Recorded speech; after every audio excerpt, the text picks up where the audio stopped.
지브리가 사용이 되면서 모두에게 이렇게 유포가 된 거죠. 그래서 지브리풍이 이전에는 한 뭐 3만 명 정도 이랬었는데 지브리풍 이후에는 5만 명 이상 늘었다고. 영상 대신 만화로 쓰거든요. 근데 그 그렇죠. 만화로 네. 보려 옛날에 돈이 많이 들었거든요. 네. 근데 그냥 그거로 몇 개 하니까 극단적이에요. 그렇죠. 그러니까 사실 그건 네. 지식이 아니에요. 아니면 100년 전에 썼던 방법을 놓고 이 음. 방법이 옳으니까 네. 이게 옳다.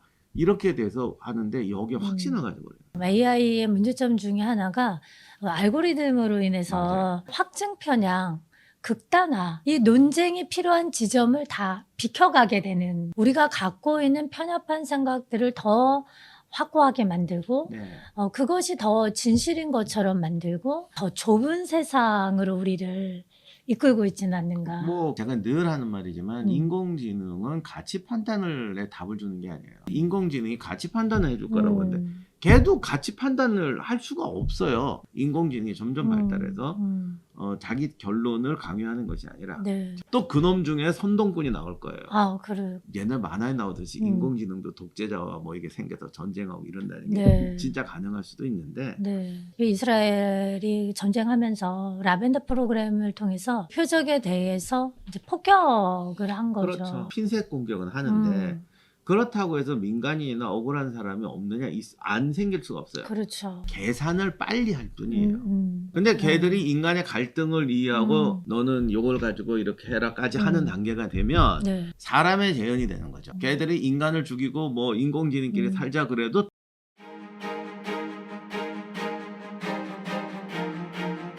걔들이 인간을 죽이고 뭐 인공지능끼리 살자 그래도 똑같이 뭐 지금 우리나라 뭐 당처럼 아마 걔들은 똑같은 당으로 갈라질 거야. 네, 맞습니다. 그래서 특히나 또 그 빅데이터라고 하는 인공지능의 이제 학습 데이터, 최근에는 인공지능이 이제 학습할 데이터 양도 뭐 줄어들고 있어서 문제다, 뭐 이런 얘기들도 하고, 뭐 학습이 아닌 뭐 다른 걸 통해서 인공지능 뭐 발전시키는 것과 관련한 연구들도 나오기도 하는데요.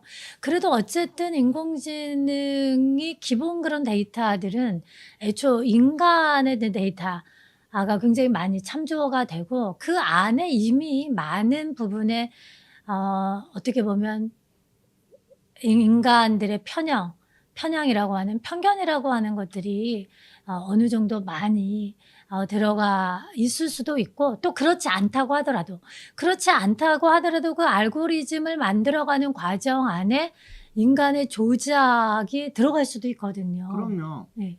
그리고 인공지능이 우리가 지금 말하는 인공지능은 데이터만 집어넣는 게 아니잖아요. 그럼 인공지능이라는 말을 안 써. 우리가 그렇죠. 인공지능이라는 말 물론 세탁기에서 뭐 이렇게 하는 것도 인공지능이라고 하지만 네. 원래 인공지능의 기본은 판단을 하는 거잖아요. 그렇죠. 네. 그럼 판단력을 집어넣으면 걔 가치 판단이라는 게 아무리 인간의 데이터를 해도 절대 같게 나올 수가 없어요. 네. 아니면은 그냥 인간이 시키는 일만 하는 애인 거지. 그래서 최근에 또 문제가 되는 게 바로 그 설명 가능성이 그럼요. 인공지능 인류에서 뭐 중요하게 대두가 되고 블랙박스화가 굉장히 문제가 많이 되는데요. 로 인공지능이 있다. 그 법률 인공지능, 뭐 혹은 뭐 외국에서는 예를 들면 우리 신용평가 같은 거 하는 것도 뭐 인공지능에 의존하기도 하고, 뭐 어떤 사람들의 이제 주택 담보 대출을 해줄 것이냐 말 것이냐, 얼마만큼 해줄 것이냐, 이런 거 평가를 하는데도 인공지능이 굉장히 많이 활용이 되고 있거든요. 근데 이제 문제는 그런 결론이 나왔을 때 과연 어떠한 알고리즘에서 어떠한 이유로 인해서 그런 결과가 나왔는지가 투명해야 되는데, 투명하지 못한 부분들이 최근에 많이 이제 얘기가 되고 있고, 그게 하나의 이제 블랙박스화에 대한 이제 문제예요. 그래서 설명 가능성과 투명성에 대한 논의가 끊임없이 이제 AI 윤리와 관련해서 얘기가 되고 있고, 박사님께서 계속 이제 강조해서 말씀하신 것처럼 바로 그 비판적인 사고가, 그래서 더 인간이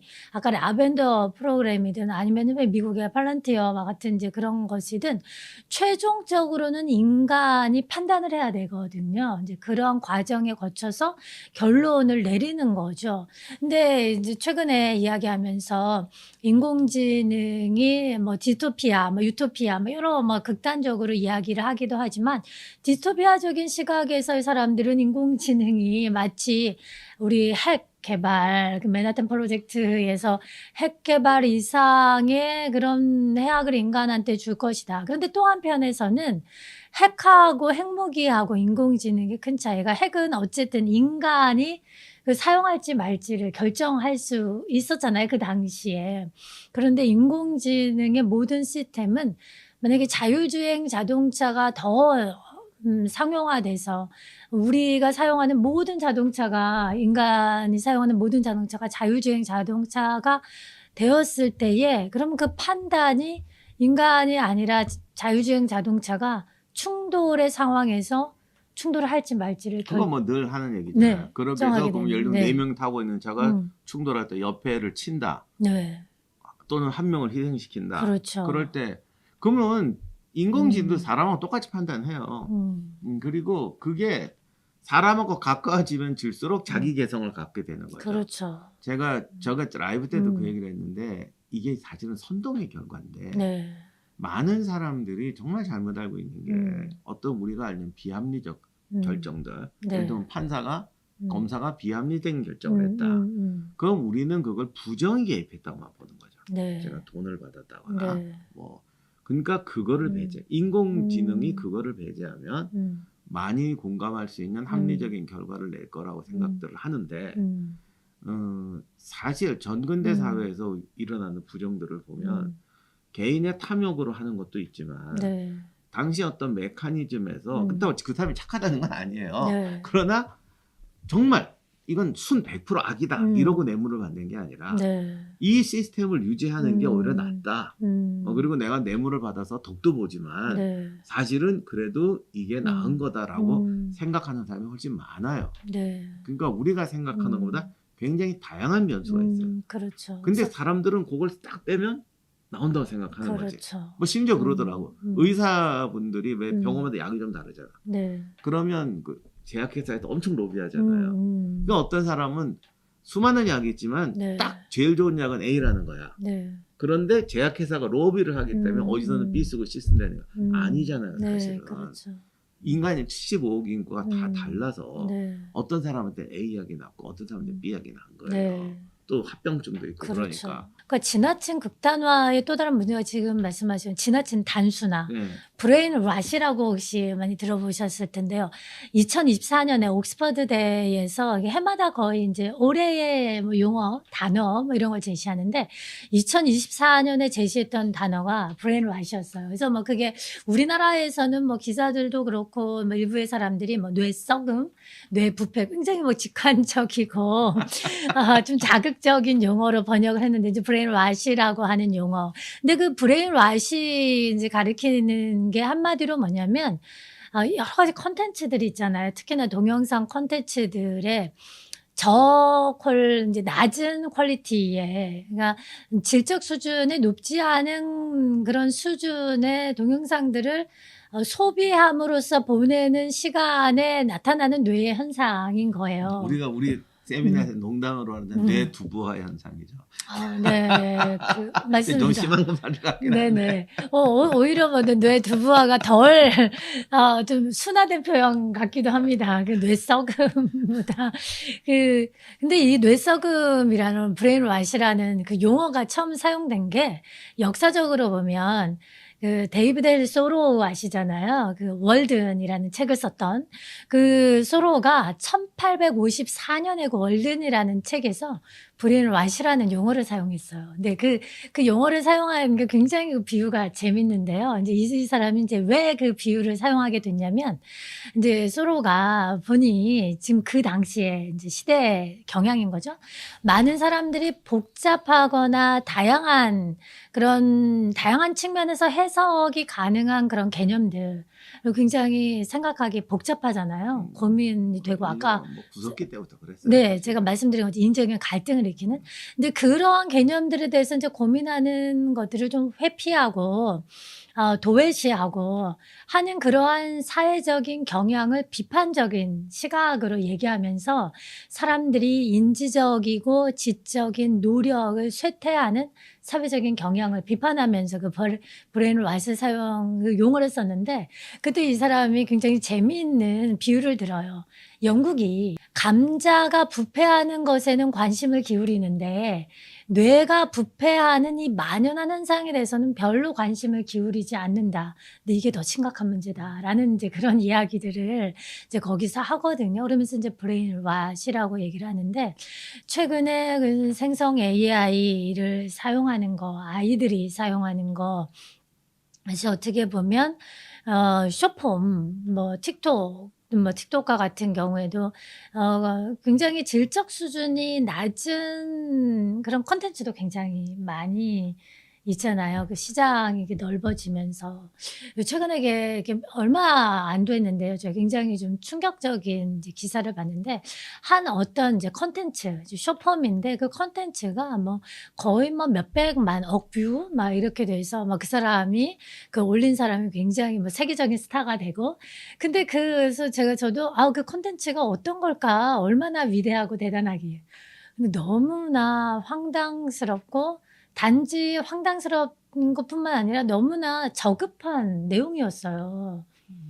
그래서 참 그게 문제예요. 그것도 네. 하지 말라고 할 수도 없고. 네. 또 하나 좀 지금 생각나서 말씀을 같이 나누고 싶은 게 이제 브레인 컴퓨터 인터페이스처럼 이제 BCI와 관련해서 최근에 중국에서도 성공을 했다고 합니다. 그 칩을 심어서 이제 생각으로 말을 할 수 있게 되는 거죠. 이게 뭐 군사적으로도 충분히 나중에는 사용할 수 있을 것 같고 인간의 정체성 문제하고도 밀접하게 관련이 될 수밖에 없거든요. 박사님께서 생각하시기에 인간의 정체성, 인간이라고 한다면 BCI, 이게 브레인의 칩, 뭐 어떻게 보면 그 컴퓨터에 칩을 심은 인간은 어디까지 인간? 저는 근데 인류 역사가 네. 기술이 발달해 오다 보면은 아까 처음 시작할 때 말씀드렸지만 항상 좋은 거가 있고 나쁜 거가 있어요. 네. 그리고 좋은 게 좋아지면 나쁜 것도 좋아지는 음. 거죠. 그래서 영원한 갈등이죠. 네. 그래서 항상 뭐가 생겨날 때 사람들은 그 나쁜 악도 커지니까 네. 이제 두려워하고 쓰지 말자 그러는데 인간이 만들어내서 안 쓴 게 없어 지금까지.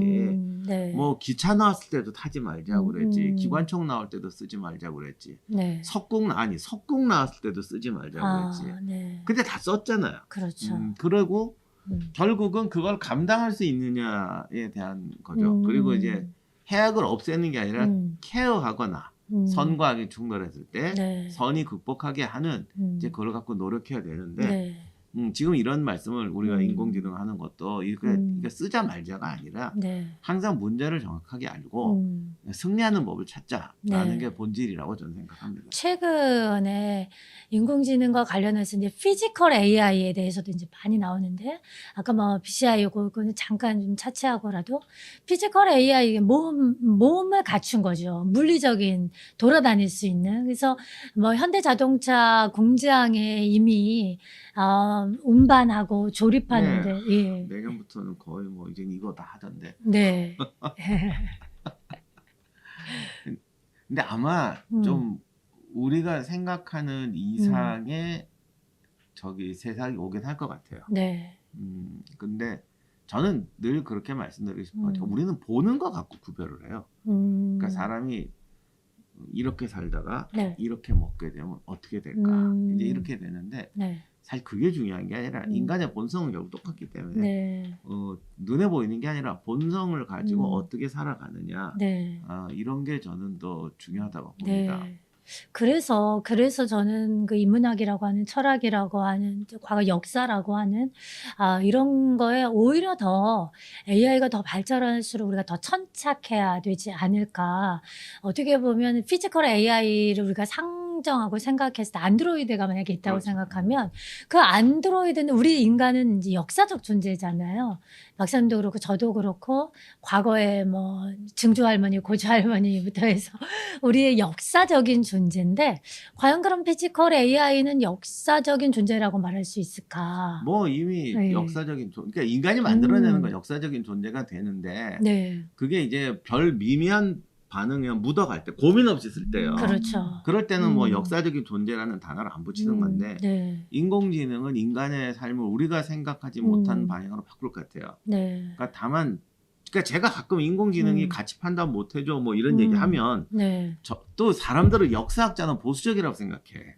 과거를 사랑하는 아니 보수적인 게 아니라 과거를 사랑하는 사람이라고 생각해. 네. 아 이거 안 돼. 옛날처럼 손으로 살아 이런 뜻이 아니고 네. 항상 모든 것이 나갈 때 저는 인간이 만들어냈으면 이 대세가 되게 돼 있어요. 그렇죠. 그래서 그거에 잘못 따라가서 더 피해를 크게 하는 게 아니라 항상 선과 악 속에서 네. 선을 좀 더 잘 해보자라는 네. 게 인간의 노력이고 그 노력은 소크라테스부터 지금까지 달라진 게 없다. 다만 소재가 달라질 뿐이다. 네, 중요한 지점인 것 같아서 개인적으로 봐도 그럼 국가적으로 봐도 인공지능의 어떤 기술의 발전은 막기는 좀 어렵지 않나. 그 퇴보는 좀 어려울 것 같다는 생각이 들고 인간이 이미 이제 한번 발을 들였고 어떻게 보면 이 신문물에 대한 그 즐거움을 그 편리함을 맛본 거잖아요. 이미 이렇게 편리함을 맛보고 나서 다시금 되돌아간다는 거는 굉장히 힘들 것 같고, 그러다면 개인적으로 봤을 때는 어떻게 여기서 잘 살아남을까? 우리가 어떻게 하면 미야자키 정도의 전문가 반열에. 아, 이게 모르겠어요. 그 옛날에 혹성 탈출의 네. 원숭이가 인간을 지배하는 그건 아닐 것 같은데. 네. 안드로이드가 인간을 지배하는 그 공상과학 소설은 충분히 가능성이 있는 것 같아요. 그런 것 같아요. 제가 안 그래도 얼마 전에 미션 임파서블 그 파이널을 봤거든요. 네, 거기 엔티티라고 하는 인공지능이 그 가정이 이 인공지능 스스로 이렇게 복제를 하면서 세계에 어떻게 보면 아까 말씀드렸던 핵무기가 만들어졌을 때는 핵무기 자체가 본인이 발사할 수는 없었던 건데 여기서는 이제 가정이 엔티티가 전 세계의 핵 보유국의 그 이제 통제권을 무장해제 시켜서 발사를 시키는 거예요. 이제 전 인류가 멸망하게 되는. 근데 그것도 사실은 저기 인공지능도 마찬가지예요. 핵을 터뜨리면 자기들도 죽기 때문에. 네. 그러니까 이게 사람들한테 이게 임팩트 있게 들어가려면 자꾸 핵 하는데 네. 핵이 아니라 예를 들면 이제 경제는 좀 어려우니까 이제 저기 공장에서 공장에서 안드로이드가 다 일하고 네. 택시 운전도 안드로이드가 하고 그렇죠. 그러면 사람들은 아주 극소수의 관리자를 빼놓고는 그냥 놀고 먹는 행복한 거죠. 그렇죠. 그러니까 옛날 로마 시대 때 노예들이 일하고 네. 귀족들은 손가락 까딱 안 하고 먹고 살기만 하는 그렇죠. 이런 세상이 올 수도 있어요. 오긴 올 거예요. 그러면 지금의 임금 개념이라든가 이건 또 완전히 달라지겠죠. 네. 뭐 그래서 1년 내내 저기 휴양지 삶을 사는 행복한 생활이 올지도 몰라. 근데 그렇게 되면 안드로이드들이 야 이거 쟤처럼 쓸데없는 것 때문에 너무 이거 세상 살기 낭비지 힘들잖아. 않을까. 네. 그렇게 되는 거지. 왜냐하면 네. 걔네들은 쓸데없는 존재들이거든요. 생산을 안 하잖아. 그렇죠. 생산을 안 하고 소비만 하는 애들은 쓸데없는 존재야. 그래서 결과적으로는 그 인간이 끝까지 그래서 놓지 말아야 될 게 바로 그 판단 마지막에 최종 결정자로서의 인간의 역할은 어떤 것이 되든지 간에 놓지 말아야 되지 않을까. 그러면 그 최종적인 결정자가 되려면 그 결정자가 갖추어야 할 그 역량, 능력, 그 부분을 최대한. 그게 네. 결정일까 네. 아니면 어떻게 보면 생산해서 인간이 안 빠져야 되는데. 그렇죠. 아무튼 뭐 같은 뜻이겠습니다만 네. 아무튼 이게 어떤 삶이 올지 나도 모르겠어. 그런데 지금 인간을 가장 유혹하는 건 로봇이라고 인간은 놀고 먹고 살아서 네. 모든 사람이 쉽게 말하면 로마의 귀족이 되는 거죠. 그렇죠. 근데 이제 그렇게 됐을 때 또 인간도 뭐 또 방법을 찾아가겠지. 예를 들면 네. 로봇이 우리 너무 힘들다. 네. 왜 24시간 돌리냐. 니네들이 절반만 있으면 우리 12시간만 일해도 된다. 이런 날이 또 올지 모르잖아요. 그럴 수도 있겠죠. 네. 그래서 뭐 산화 제한을 걸지 어떻게 될지 산부인과 의사 로봇들이 인간을 반으로 줄이자 이럴지는 네. 제가 잘 모르겠습니다만 그게 그렇게 된다가 아니라 이게 그런 갈등 고민은 분명히 생길 거예요. 그러니까 분명히 그런 지점들을 우리가 좀 고민해봐야 될 것 같아요. 그러니까 디스토피아를 그리는 AI 영화든 유토피아를 그리는 AI 영화든 우리가 충분히 뭐 그런 소설이든 그런 상상이든 우리는 충분히 그러한 상상. 그래서 최근에는 AI 연구자들도 이구동성으로 하는 이야기들이 AI가 생성 AI가 굉장히 창의적인 것 같으나 그러나 창의적이지 않다라고 이야기를 하기도 하거든요. 기존에 갖추었던 것들을 기반으로 하니까. 그런데 인간은 기존에 갖추지 않았던 것들을 통해서 새로운 것들이 역사적으로 보면 음악도 그렇고 미술사도 그렇고 획기적인 것들을 내놓으면서 새로운 모멘텀들을 만들어 왔잖아요. 그렇기 때문에 가장 인간적인 것이 어떻게 보면 AGI 시대에 가장 인간의 생존 전략을 찾는 가장 방법이고, 그럼 그 가장 인간적인 것이 무엇이냐는 우리가 지금까지 살아왔던 것들이죠. 역사적인 것들로 다시 되돌아보면서 그러한 것들을 우리가 다시 한번 곱씹어 보는 작업들. 뭐 인간은 네. 여전히 미지의 신세계하고 싸우는 거예요. 항상 희망과 두려움이 섞여 있고, 뭐 인류가 멸망할지 모른다는 두려움은 항상 있었고, 네. 근데 그 속에서 답을 찾아왔는데 언제까지 찾을지는 모르겠지만 우리가 미리 결정 낼 일은 아닐 것 같고, 네. 중요한 거는 답을 찾기 위해 노력해야 된다. 네. 그 과정에서 제발 그 편견, 그러니까 단순하게, 네. 쉽게, 네. 편견으로, 두려움으로, 네. 그러니까 쉽게 말하면 뭘 역사적이고 비역사적으로 접근하지 말고 네. 올바르게 접근하자. 네. 여기까지가 이제 우리가 말할 수 있는 것 같습니다. 네. 그래서 가장 이제 핵심적인 거는 결론적으로 이제 말씀을 드리면 지나친 극단화. 근데 책에 이렇게 진짜 어려운 얘기를 쓰신 거예요. 심오한 얘기를. 이렇게 책에 네, 이런 이야기들을 생각해 볼 수 있게. 그러니까 그래서 어렵게 쓰시진 않으시잖아요. 네, 그래서 질문도 있고 에피소드 이야기도 있어서 이제 제자들 이제 뭐 현장에 있는 초중고에 있는 이제 제자들이 수업을 해보면서 어떤 선생님들은 초등학교 학생들하고도 너무 재밌었다. 그리고 어떤 뭐 이제 중고등학교 선생님도 계시니까요. 그분들은 중고등학교 학생들한테도 너무 흥미로웠다. 그리고 어떤 분은 이제 본인이 대학원생으로서 본인한테 굉장히 재밌었다. 교수님하고 얘기를 하다 보면 이제 네. 교수님은 저도 말 시키려고 말을 하는데 막 네. 얘기하다 보면 지난번 한 거 보니까 이 책이 굉장히 어려운 책인 것처럼 느끼게 만드는 제약을 저지르더라고. 네. 그러니까 이런 거를 아주 쉽게 네, 풀어줬다 맞습니다. 이겁니다. 네. 초등학생 쓸 수 있게. 네.